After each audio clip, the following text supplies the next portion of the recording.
기록 강의 23번째 시간 갖도록 하겠습니다. 현재 우리가 살고 있는 세상은 왠지 이렇게 불공평해 보입니다. 악인이 복을 받아서 득세하는 것 같고, 반면에 오히려 신자들은 손해를 보는 것 같습니다. 그래서 시편 기자도 이 시편 말씀에 이렇게 탄식하고 있습니다. 시편 78편 말씀인데요. 같이 한번 읽어보겠습니다. 볼지어다 이들은 악인들이라도 항상 평안하고 재물은 더욱 불어나도다. 내가 내 마음을 깨끗하게 하며 내 손을 씻어 무죄하다 한 것이 실로 헛되도다. 나는 종일 재난을 당하며 아침마다 징벌을 받았도다. 시편 기자도 왜 이렇게 세상이 이러한지, 자기가 사는 세상이 이러한지 많이 의문이 들었던 것 같습니다. 하지만 이 73편 뒤편에 보면 이 기자가 이렇게 고백하고 있는 것을 보게 됩니다. 하나님의 성소에 들어갈 때에야 그들의 종말을 내가 깨달았나이다. 주께서 참으로 그들을 미끄러운 곳에 두시며 파면에 던지시니 그들이 어찌하여 그리 갑자기 황폐되었는가. 놀랄 정도로 그들은 진멸하였나이다. 주의 교훈으로 나를 인도하시고 후에는 영광으로 나를 영접하시리니. 그러니까 하나님께서는 종말에는 악인들을 파멸과 멸망 가운데 던지시고 또 그분의 신자들을 영광 가운데 이끄시는 이 하나님이라고 이렇게 고백하고 있는 것을 보게 됩니다. 지금 우리가 요한계시록 우리가 공부하고 있는데요. 요한계시록이 가르치는 이 주제 또 교훈 중에 하나가 바로 하나님은 정의로운 하나님이라고 하는 것입니다. 그렇기 때문에 그분은 반드시 악에 대해서 심판하시고 선에 대해서는 보상하신다고 하는 이런 분이죠. 그래서 우리 신자들이 이 땅을 살아가면서 하나님께서 정의로우신 분이라고 하는 것을 우리가 알게 될 때 때로는 우리가 이 땅에서 겪게 되는 어려움이라든지 또 이 땅에서 우리가 하는 수고와 헌신을 가치 있게 바라보면서 인내할 수가 있는 것입니다. 오늘 강의는요, 지난 시간에 이어서 이 16장에 기록된 7대접의 이 남은 심판들에 대해서 살펴보도록 하겠습니다. 우리가 살펴보는 7대접의 심판은요, 지난 시간에 말씀드렸던 것처럼 7년 환란기에 거의 끝부분에 그리고 예수님의 이 재림 직전에 이 땅에 집중적으로 쏟아붓는 이러한 재앙임을 말씀을 드렸습니다.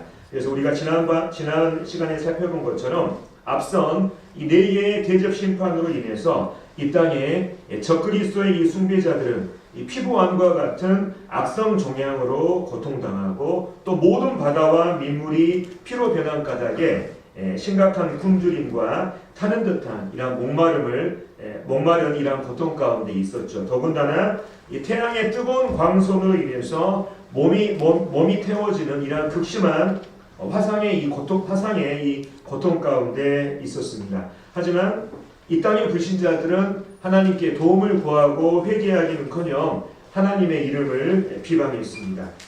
특별히 이제 7대접의 심판 중에서 우리가 지난 시간에 살펴본 앞선 4대접의 심판이 이 땅의 인간들, 특별히 적그리스도의 숭배자들을 향한 그들을 타깃으로 하는 이러한 재앙이라고 한다면 오늘 우리가 살펴볼 나머지 이 3개의 대접은요, 바로 적그리스도의 이 나라를 직접적으로 겨냥하고 있습니다. 그래서 오늘 이 16장의 나머지 부분들을 살펴보도록 하겠습니다. 오늘 해당되는 말씀인 16장 10절부터 21절까지의 말씀을 읽고 여기에 관련된 설명을 읽도록 하겠습니다. 16장 10절입니다.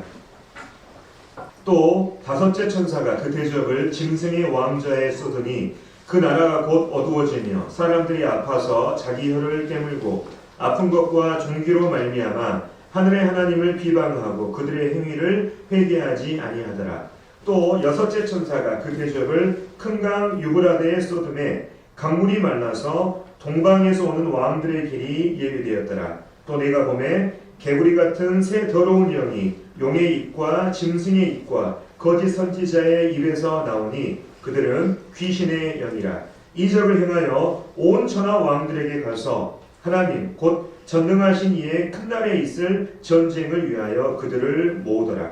보라, 내가 도둑같이 오리니 누구든지 깨어 자기 옷을 지켜 벌거벗고 다니지 아니하며 자기의 부끄러움을 보이지 아니하는 자는 복이 있도다. 새 영이 히브리어로 아마겟돈이라 하는 곳으로 왕들을 모으더라. 7개 천사가 그 대접을 공중에 쏟음에 큰 음성이 성전에서 보좌로부터 나서 이르되 되었다 하시니 번개와 음성들과 우레소리가 있고 큰 지진이 있어 얼마나 큰지 사람이 땅에 있어온 이래로 이같이 큰 지진이 없었더라. 큰 성이 세 갈래로 갈라지고 마국의 성들도 무너지니 큰 성 바벨론이 하나님 앞에 기억하신 바 되어 그의 맹렬한 진노의 포도주 잔을 받음에 각 섬도 없어지고 산악도 간데 없더라. 또 무게가 1달란트나 되는 큰 우박이 하늘로부터 사람들에게 내리매 사람들이 그 우박의 재앙 때문에 하나님을 비방하니 그 재앙이 심히 큼이라. 우리가 이 16장의 나머지 말씀을 읽었는데요. 이제 차근차근 10절부터 살펴보도록 하겠습니다. 자, 5째 천사가 자기가 가지고 있는 대접을 이 짐승이 이제 적그리스도임을 계속 말씀드렸습니다. 적그리스도의 왕자에 쏟았습니다. 여기서 말한 이 왕자라고 하는 것은 바로 사탄이 적그리스도에게 내어준 영광과 이 권세의 자리를 의미합니다. 그 대접을 쏟자 바로 이 적그리스도의 나라가 어둠에 뒤덮였습니다.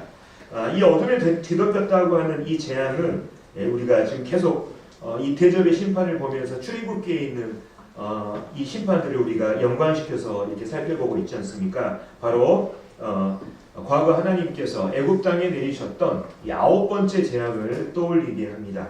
거기서는 이 어둠을 어떤 어둠이라고 설명을 하고 있냐면 더듬을 만한 흑암. 그러니까 너무나 어둡기 때문에 이제 사람이 이제 더듬게 되지 않습니까? 뿐만 아니라 사람들이 서로 볼 수 없는 이러한 어둠이라고 이 출애굽기에서 이 설명을 하고 있습니다. 아마도 동일한 어둠, 어쩌면 그보다 더한 어둠이 바로 이 적그리스도의 나라와 그를 따르는 자들에게 아마 임하게 될 것입니다.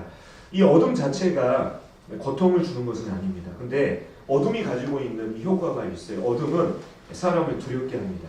그리고 그 두려움으로 인해서 가지고 있는 이 고통을 훨씬 더 배가시키는 이러한 효과를 가지고 있죠. 그래서 우리가 이제 성경을 보면 지옥을 가리켜서 어떻게 표현하냐면 바깥 어두운 데라고 하는 이런 표현을 쓰고 있지 않습니까? 지옥이 그토록 두려운 이유는 뭐냐면 바로 지옥에 있는 이 어둠으로 인해서 그 안에서 당하는 고통이 배가 되기 때문에 그렇습니다. 그래서 지옥이 이 어두운 곳이라고 하는 이런 표현이 상당히 이제 우리에게 이제 섬뜩한 이러한 표현임을 우리가 알 수가 있죠. 그래서 눈을 뜨고는 있지만 도저히 앞을 볼 수 없는 그 칠흑 같은 이러한 어둠의 공포 가운데 또 뿐만 아니라 앞서 내 대접의 이 재앙으로 인해서 정말 태양의 뜨거운 광소로 인해서 정말 자신이 당하고 있는 그 화상의 고통 뿐만 아니라 골마 터지는 그 악성 정향의 이러한 고통이 너무나 심한 나머지 사람들은 그 고통을 참기 위해서 자기의 이 혀를 깨문다고 지금 말하고 있습니다. 보통 우리가 살아가면서 정말 고통스러울 때 이런 표현을 합니다. 이를 악무는 고통, 그 다음에 입술을 깨무는 고통, 이러한 표현을 쓰거든요. 근데 여기 보면 혀를 깨문다고 이렇게 말하고 있는 것을 보면 당시 이 사람들이 겪게 되는 이 고통이 얼마나 이 대단한 고통, 끔찍한 고통인가를 우리가 짐작할 수가 있죠. 근데 그럼에도 불구하고 그들은 여전히 하늘의 하나님을 비방하고 자신들의 행위를 결코 회개하지 않는다고 성경은 말하고 있습니다. 특별히 여기에서 이제 회개라고 하는 단어가 나오는데 실은 이 회개라는 단어가 마지막으로 등장하는 구절이 바로 이 구절입니다. 이 구절 이후로는 이 회개라고 하는 단어를 도저히 찾아볼 수가 없습니다. 그래서 회개라는 단어가 이제 더 이상 성경에서 등장하지 않을 정도로 당시 이 적그리스도의 표를 이미 받은 사람들의 마음은요 이미 악하고 딱딱하게 굳어져 있는 것입니다. 그래서 이 5번째 이 대접의 재앙을 우리가 살펴봤고 이제 6번째 대접으로 넘어가도록 하겠습니다. 자, 이 부분이 이제 연결되는 부분이니까 한 번에 다루도록 하겠습니다. 또 여섯째 천사가 그 대접을 큰 강 유브라데의 소돔에 강물이 말라서 동방에서 오는 왕들의 길이 예비되었더라. 또 내가 보니 개구리 같은 새 더러운 영이 용의 입과 짐승의 입과 거짓 선지자의 입에서 나오니 그들은 귀신의 영이라. 이적을 행하여 온 천하 왕들에게 가서 하나님 곧 전능하신 이의 큰 날에 있을 전쟁을 위하여 그들을 모으더라. 새 영이 히브리어로 아마겟돈이라 하는 곳으로 왕들을 모으더라.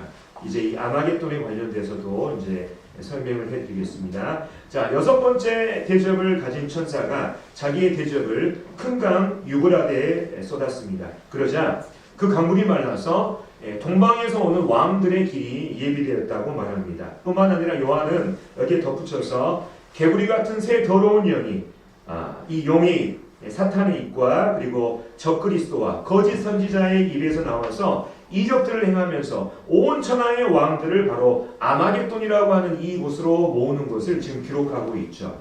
여기 이제 큰 강 유브라데가 나오는데요. 자, 이 강은 현재 중동 지역에 있는 이 유브라테스 강을 말하고 있습니다. 이 강은 과거에 메소포타미아 문명의 근원이 되는 이러한 강이기도 하고 특별히 서방 세계와 동방 세계의 경계를 이루는 이러한 강이 바로 이 유프라테스 강입니다. 근데 이 유프라테스 강이 마르고로 인해서 바로 이 동방의 왕들, 다시 말하면 유프라테스 강 동쪽에 있는 나라의 군대들이 손쉽게 이 강을 넘어서 건너올 수 있는 이러한 여건이 마련된 거예요. 이 부분은 좀 더 제가 이따 자세히 설명하겠습니다. 또 뿐만 아니라 귀신의 영들로 인해서 온 천하 왕들의 군대가 바로 이제 이 아마겟돈이라고 하는 곳으로 모인다고 성경이 말하고 있습니다. 그래서 이 여섯 번째 대접의 심판을 통해서 그 유명한 아마겟돈 전쟁의 이 무대가 갖춰지게 되는 것입니다. 그래서 이제 우리가 아마겟돈 전쟁 많이 들어봤잖아요. 영화로도 나오고 우리가 이제 자주 쓰는 이런 말이기도 하는데 과연 성경적으로 이게 어떤 의미를 가지고 있는지 이 부분을 우리가 이제 구체적으로 살펴보도록 하겠습니다. 자, 이 아마겟돈이라고 하는 이곳, 여기가 과연 어디인가에 대해서 정말 그야말로 많은 의견들이 있습니다. 먼저 여기 말씀에 보면 아마겟돈이라 하는 곳이라고 하는 표현이 있지 않습니까? 이것은 이 아마겟돈이라고 하는 이곳이 상징적인 장소가 아니라 실질적인 문자적인 장소라고 하는 것을 우리에게 1차적으로 알려주고 있습니다. 상징적인 장소가 아니라 문자 그대로의 실질적인 장소라고 하는 것을 우리에게 말해주고요. 자, 첫 번째, 자, 이 아마겟돈이 어디를 지금 말하냐? 여기에 대해서 여러 의견들이 있습니다만 제가 대표적으로 몇 가지를 이렇게 말씀을 드리겠습니다. 자, 대다수의 학자들이 지금 보는 면입니다. 대다수의 학자들은 이 아마겟돈이라고 하는 이 말을 하르 무기또라고 이렇게 번역을 합니다. 이 하르 무기또라고 하는 말은 어떤 뜻을 가지고 있냐면 무기또의 산, 이러한 뜻을 가지고 있습니다. 그렇기 때문에 많은 학자들이 바로 이 아마겟돈을 이스라엘 북쪽에 위치한 이 갈멜산 부근에 있는 이 무기또 지역으로 학자들이 이렇게 분별을 하고 있습니다. 그래서 이스라엘의 지도를 보시면 예루살렘 북쪽에 이 갈멜산이라고 하는 곳이 있어요. 이 갈멜산이 어디입니까? 이 구약 성경에 보면 엘리야가 바알의 선지자들과 이렇게 싸웠던 이 장소지 않습니까? 이 갈멜산 부근에 무기또라고 하는 지역이 있다고. 그래서 많은 사람들이 이 아마겟돈을 바로 이 무기또로 이렇게 분별을 합니다. 근데 이 무기또라고 하는 이곳은요, 바로 역사적으로 볼 때 이스라엘의 아주 전략적인 요충지였습니다. 애굽에 이 투투모스 3세라고 하는 왕이 있었습니다. BC 2000년 전에 이렇게 있었던 사람인데요. 이 사람은 무기또를 가리켜서 이렇게 얘기했습니다. 무기또를 빼앗으면 도시 1000개를 빼앗는 것과 같다. 그만큼 전략적인 요충지라고 하는 것이죠.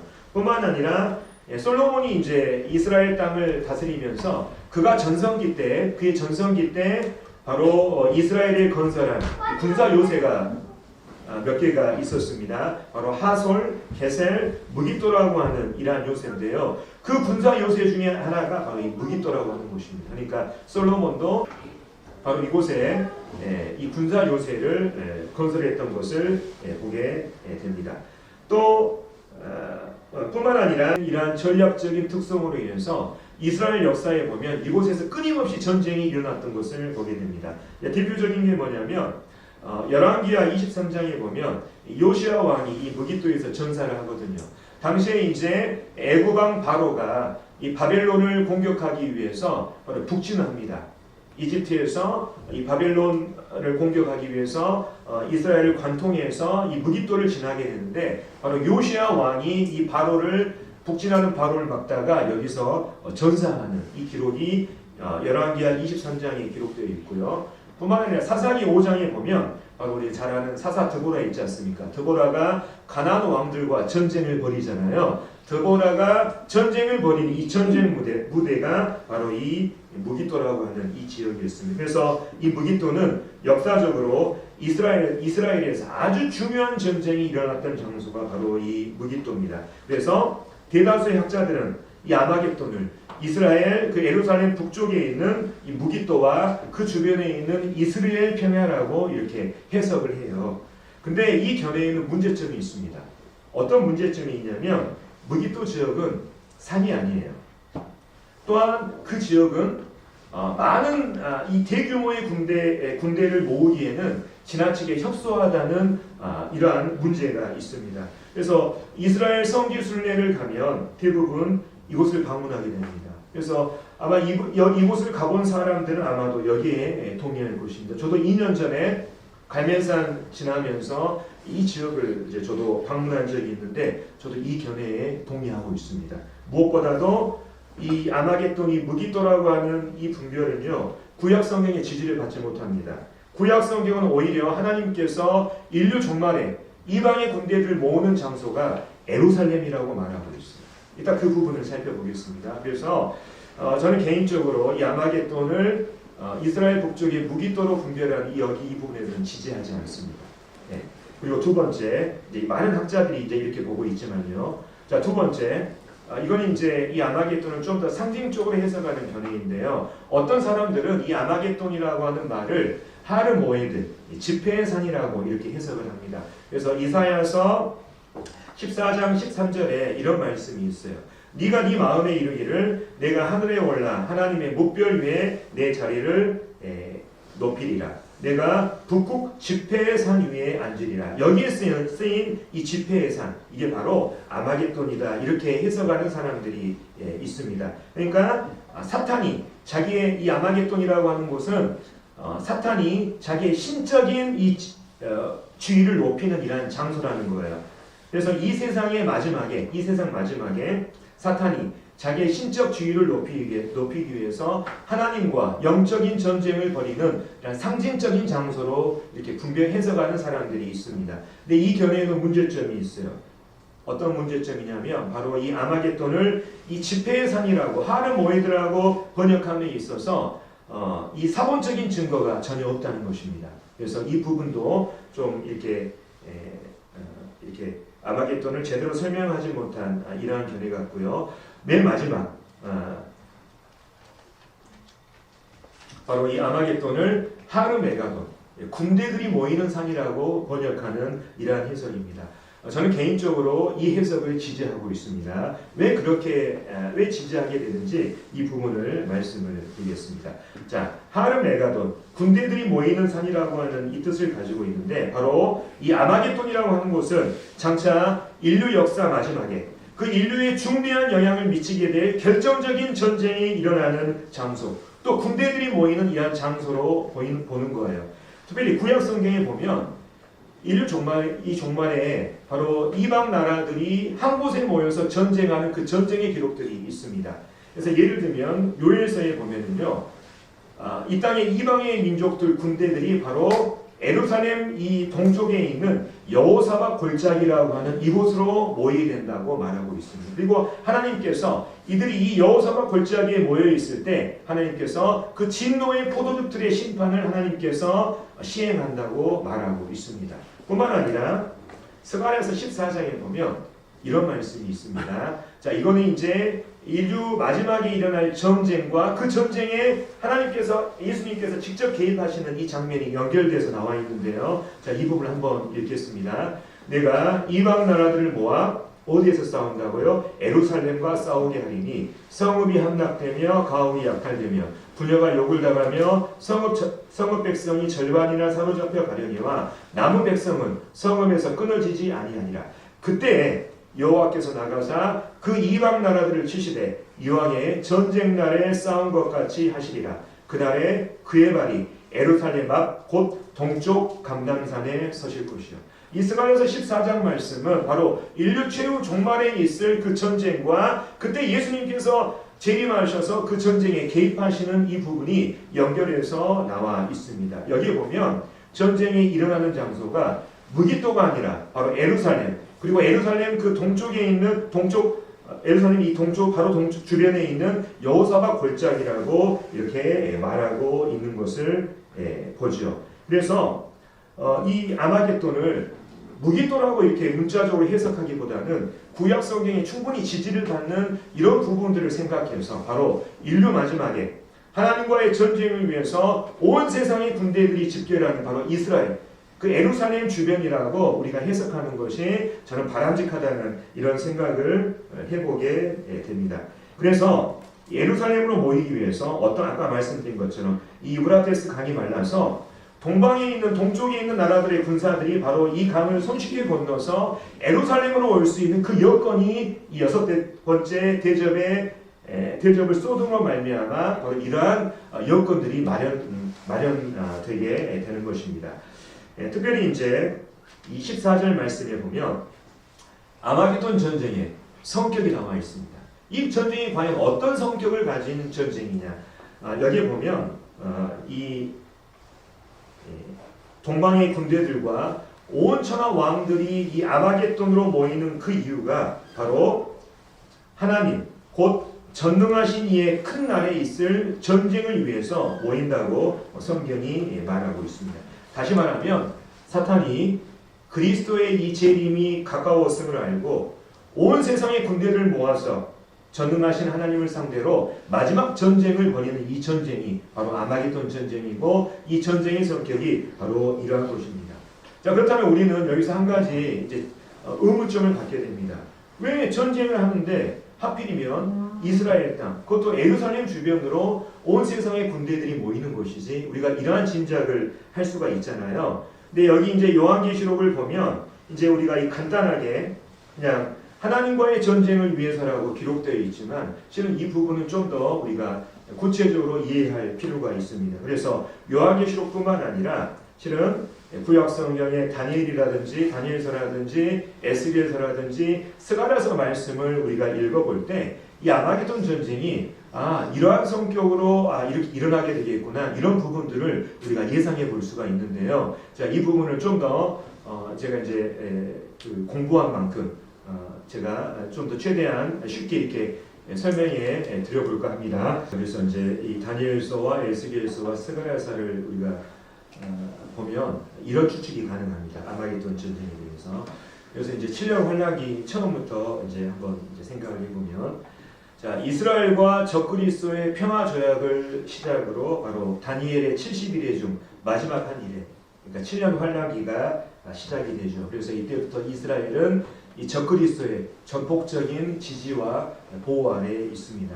근데 이 무렵에 성경을 읽어보면 바로 러시아를 중심으로 하는 북부 연합군이 바로 정치적으로 급부상하는 이 적그리스도를 견제하기 위해서 그가 보호하는 이스라엘을 이렇게 공격하는 이 부분이 있을 것으로 추측이 됩니다. 근데 그 러시아 북부 연합군이 바로 이스라엘 땅 거의 도착해서 하나님이 이제 거기에 이제 개입하셔서 러시아 북부 연합군이 멸망하는 장면이 나오는데 이것을 곡과 마곡의 전쟁이라고 합니다. 그래서 에스겔서 38장과 39장에 이 곡과 마곡의 전쟁에 대해서 나와 있습니다. 근데 이제 환란이 이제 절반이 지나면요, 이제 적그리스도가 본색을 드러내죠. 그가 가지고 있는 군사력과 정치력으로 온 세상을 장악하면서 이스라엘에 있는 하나님의 성전에 앉아서 자기가 하나님이라고 내세우며 온 세상에 자신을 숭배할 것을 강요합니다. 이때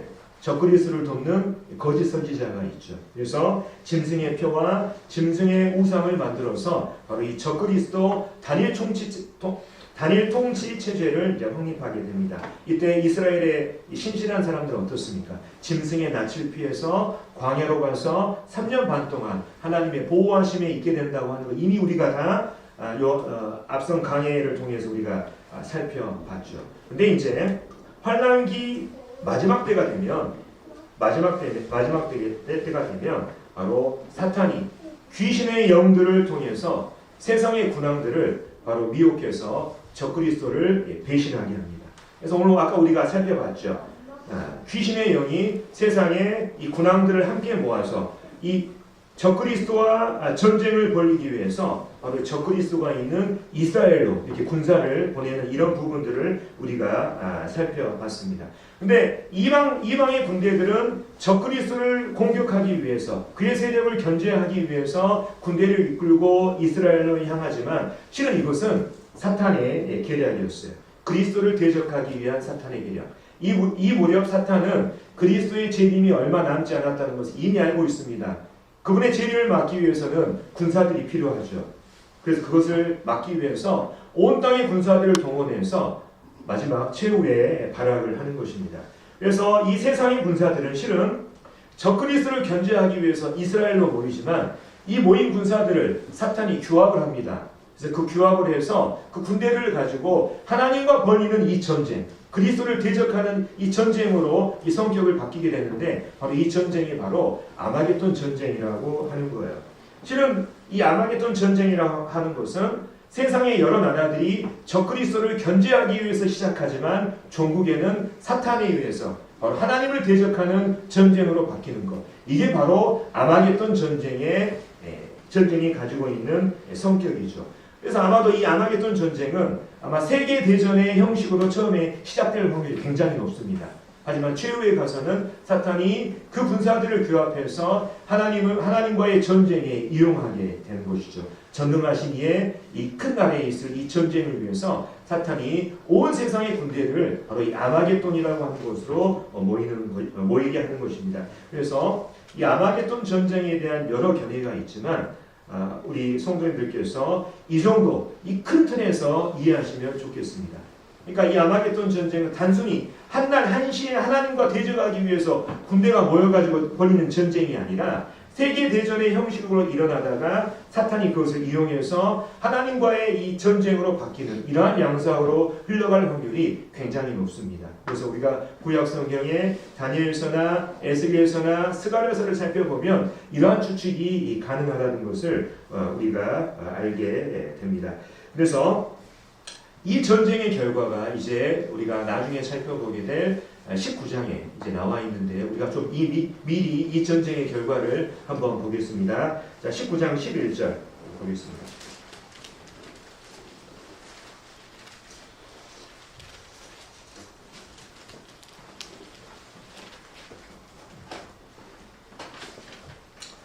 사탄이 이 세상의 군대를 이렇게 규합해서 그리스도와 전쟁을 벌이지만 그 결말이 어떻게 되냐. 자, 19장 11절부터 쭉 읽겠습니다. 또 내가 하늘이 열린 것을 보니 보라 백마와 그것을 탄 자가 있으니 그 이름은 충신과 진실이라. 그가 공의로 심판하며 싸우더라.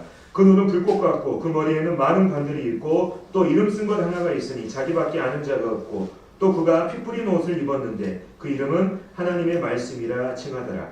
하늘에 있는 군대들이 희고 깨끗한 세마포 옷을 입고 백마를 타고 그를 따르더라. 그의 입에서 예리한 검이 나오니 그것으로 만국을 치겠고 친히 그들을 철장으로 다스리며 또 친히 하나님 곧 전능하신 이의 맹렬한 진노의 포도주 틀을 밟겠고 그 옷과 그 다리에 이름을 쓴 것이 있으니 만왕의 왕이요 만주의 주라 하였더라. 또 내가 보니 한 천사가 태양 안에 서서 공중에 나는 모든 새를 향하여 큰 음성으로 외쳐 이르되 와서 하나님의 큰 잔치에 모여 왕들의 살과 장군들의 살과 장사들의 살과 말들과 그것을 탄 자들의 살과 자유인들이나 종들이나 작은 자나 큰 자나 모든 자의 살을 먹으라 하더라. 또 내가 봄에 그 짐승과 땅의 임금들과 그들의 군대들이 모여 그 말 탄 자와 그의 군대와 더불어 전쟁을 일으키다가 짐승이 잡히고 그 앞에서 표적을 행하던 거짓 선지자도 함께 잡혔으니 이는 짐승의 표를 받고 그의 우상에게 경배하는 자들을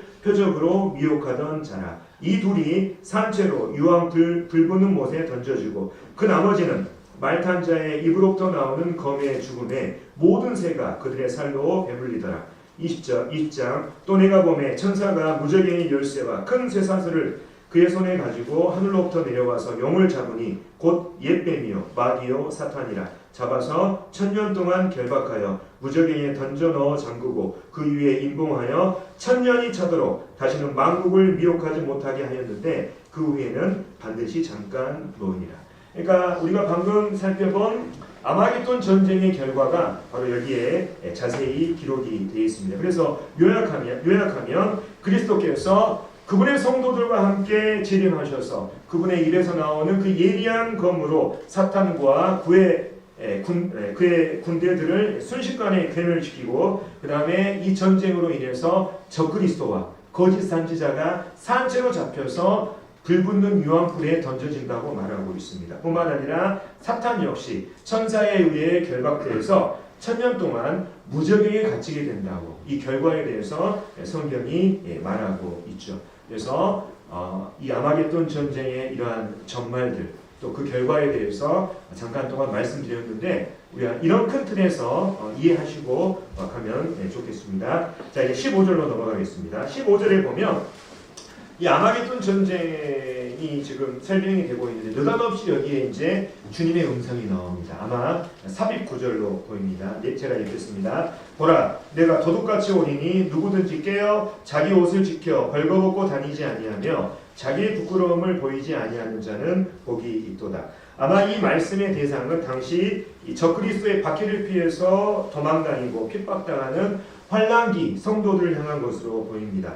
아마 당시 신자들은 이 하나님을 대적하는 이 악한 세력이 한 장소로 모이는 것을 이들이 지켜보고 이러한 소식을 들으면서 정말 상당한 위기감을 느끼고 아마 동요할지도 모르겠습니다. 하지만 하나님께서는 그들을 향해서 이렇게 말씀하시는 것이죠. 이 전쟁은 곧 나의 이 재림을 의미하는 것이기 때문에 너희들 너무 불안해하지 말고 동요하지 말고 오히려 깨어있는 가운데 너희들 믿음을 지키고 있어라. 너희에게 장차 내가 줄 그 복이 너희에게 약속되어 있다. 이렇게 그 환난기의 성도들을 격려하는 이러한 말씀으로 이해할 수 있고요. 뿐만 아니라 오늘날을 사는 또 이 요한계시록을 읽는 우리들에게도 주시는 말씀이라는 이런 생각을 해보게 됩니다. 주님은 우리가 이 주님의 재림을 염두에 두고 늘 염두에 두고 정말 이 부끄러움을 드러내는 이러한 삶이 아니라 깨어서 자기 옷을 지키는 이러한 경건한 삶 가운데 거하기를 우리에게 지금 말씀하고 계시는 것이죠. 그리고 그러한 사람들에게 하나님께서 주시는 그 복이 예비되어 있다고 하는 것을 우리들에게 말씀하고 있는 것입니다. 그래서 너희들이 이 땅에서 정말 너희들이 이렇게 행한 이 선에 대해서 충분한 복과 보상이 있다고 하는 그 믿음을 지키는 이 부분에 대해서 하나님께서 이렇게 갚아주시겠다고 하는 좋은 것으로 갚아주시겠다고 하는 이런 말씀으로 우리가 이해하시면 좋겠습니다. 자, 이제 드디어 마지막 대접이 남았습니다. 마지막 대접이 남았는데 이 부분을 살펴보겠습니다.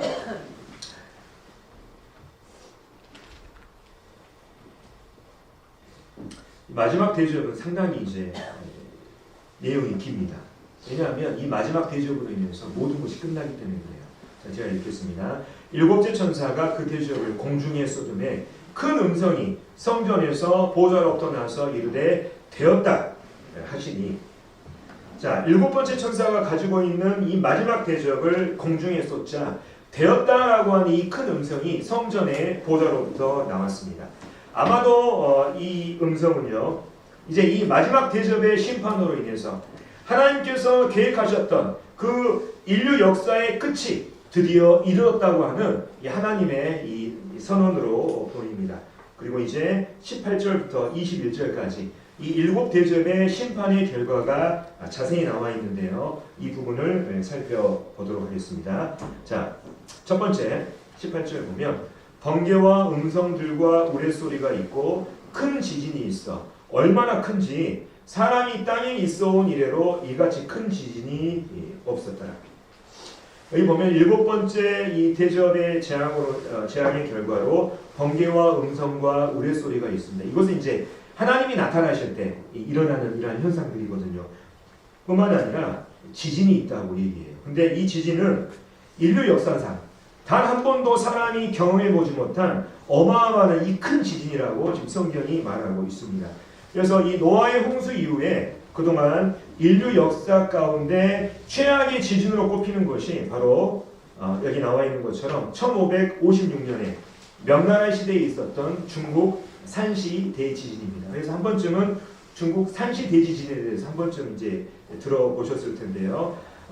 이 대지진을 우리가 살펴보면 지진 강도가 리터 규모 8.6입니다. 사망자는 83만 명으로 추정되고 있고 진앙지 주변의 3개 도시가 건물 하나도 남기지 않을 정도로 모두 파괴됐다는 이 기록이 있습니다. 그리고 20m 깊이로 땅이 갈라지고 그리고 이 진앙지로부터 840km 이내의 생존자가 거의 없었다고 알려지고 있고 조선왕조실록에도 이 지진이 어마어마한 것이기 때문에 조선왕조실록에도 바로 언급될 정도로 이 지진이었는데요. 근데 이 지진과는 비교할 수 없는 사람이 이 땅에 있어온 이후로 그 한 번도 경험하지 못했던 그 큰 지진이 이 일곱 번째 대접의 재앙으로 인해서 일어나게 된다고 지금 성경이 말하고 있죠.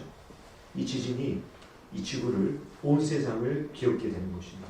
그리고 이 지진으로 말미암아 큰 성이 세 갈래로 갈라진다고 말하고 있죠. 여기서 많은 학자들이 큰 성을 예루살렘으로 보고 있습니다. 왜냐하면 스가랴서 14장 4절 5절에 보면 당시 이 지진으로 인해서 감람산이 이렇게 갈라지는 이러한 장면이 나오거든요. 그래서 예루살렘이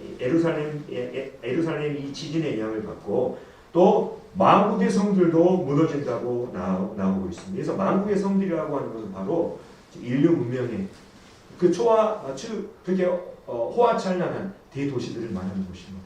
뉴욕, 런던, 파리와 같은 이 대도시들이 한 번에 이 지진으로 말미암아 무너지게 되는 거예요. 그리고 큰 성 바벨론 역시 하나님 앞에서 무너진다고 말하고 있습니다. 그래서 큰 성 바벨론이라고 하는 것은 좀 상징적인 의미를 가지고 있습니다. 바로 하나님을 대적하는 인류 문명을 가리키는 말이 이 바벨론이라고 하는 거예요. 근데 하나님을 대적했던 이 인류 문명이 마지막 일곱 대접의 심판으로 인해서 완전 사라지게 된다고 지금 말하고 있습니다. 이 바벨론의 멸망에 대해서는 이제 뒤에 17장과 18장에 대해서 자세히 설명하고 있는데 그 부분은 나중에 좀 더 구체적으로 살펴보도록 하겠습니다. 뿐만 아니라 이 지진으로 인해서 각성도 없고 산악도 간데 없다. 이 땅에 있는 이 지구상에 있는 산과 섬이 간데 없이 사라진다고 말하고 있습니다. 산과 섬이 사라질 정도면 이 지구에 지진으로 말미암은 엄청난 대격변이 있다는 것을 우리가 알 수가 있게 되죠. 마지막으로 한 달란트나 되는 큰 우박이 하늘로부터 떨어진다고 말하고 있습니다. 한 달란트는 오늘날로 치면 60kg에 해당하는 무게를 말합니다. 60kg에 해당하는 무게. 이게 60kg에 해당하는 우박이 하늘에서 떨어진다는 것 상상해 보셨습니까? 예를 들면 예전에 이렇게 손에 쥘 수 있는 야구공만한 우박이 하늘에서 떨어져서 스페인에서 한 40명 죽었다고 하는 것이 이제 뉴스로 났어요. 오른쪽에 보시면 조그만 우박이 떨어졌을 때 차가 이렇게 되지 않습니까? 근데 60km에 달하는 우박이 하늘에서 비 오듯이 쏟아진다고 한다면 어떻게 했어요? 이 세상에 있는 모든 건물들이 붕괴가 되는 거예요. 사라지게 되는 것입니다. 그래서 성경은 이 우박의 재앙이 너무나 크기 때문에 사람들이 오히려 이 우박의 재앙으로 인해서 하나님을 비방한다고 말하고 있습니다. 하나님께 심판받아 마땅한 이 사람의 인간의 실체를 지금 우리에게 보여주고 있습니다. 그러면서 이제 일곱 대접의 심판이 이게 마무리되는 것을 보게 되는데요. 자, 우리는요 이 마지막 대접의 심판으로 인해서 그동안 인류가 이 지구상에서 쌓아왔던 모든 문명이 사라진다고 하는 것을 우리가 예상해 볼 수가 있습니다. 더 쉽게 말하면 우리가 알고 있는 이 세상이 끝난다고 하는 것. 인류의 모든 문명이 붕괴되고 이제 이 지구는 전격적인 개조를 기다리게 됩니다. 다시 말하면 예수 그리스도의 천년 통치라고 하는 것을 위해서 모든 것들이 준비가 됩니다. 그리고 예수 그리스도께서 이제 이 땅에 그분이 통치하시는 이 천년 왕국이라고 하는 이 나라를 세우게 될 때 그 나라가 과연 어떠한 나라냐?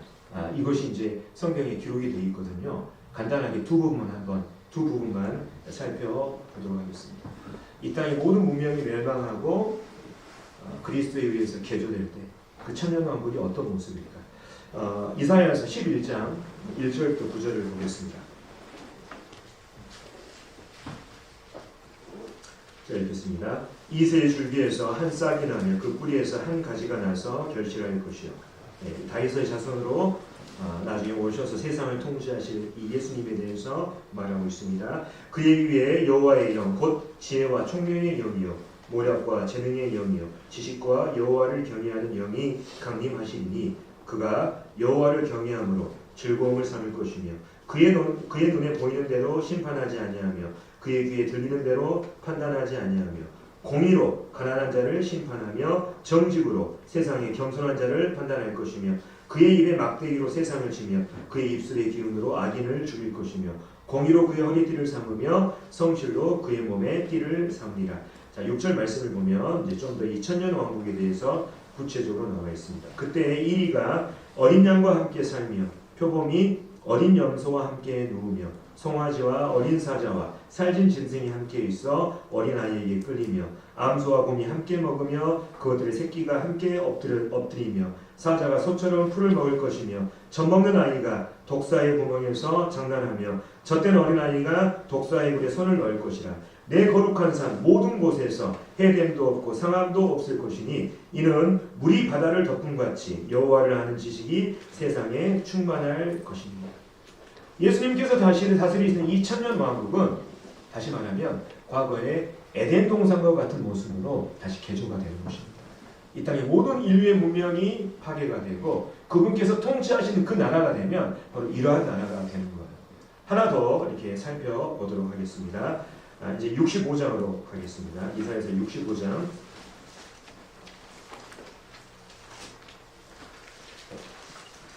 17절부터 17절 제가 읽겠습니다. 보라 내가 새하늘과 새 땅을 창조하나니 이전 것은 기억되거나 마음에 생각나지 아니할 것이라. 17절에 보면 새하늘과 새 땅이 나오잖아. 이것은 계시록 21장에 나오는 새하늘과 새 땅을 말하는 게 아니에요.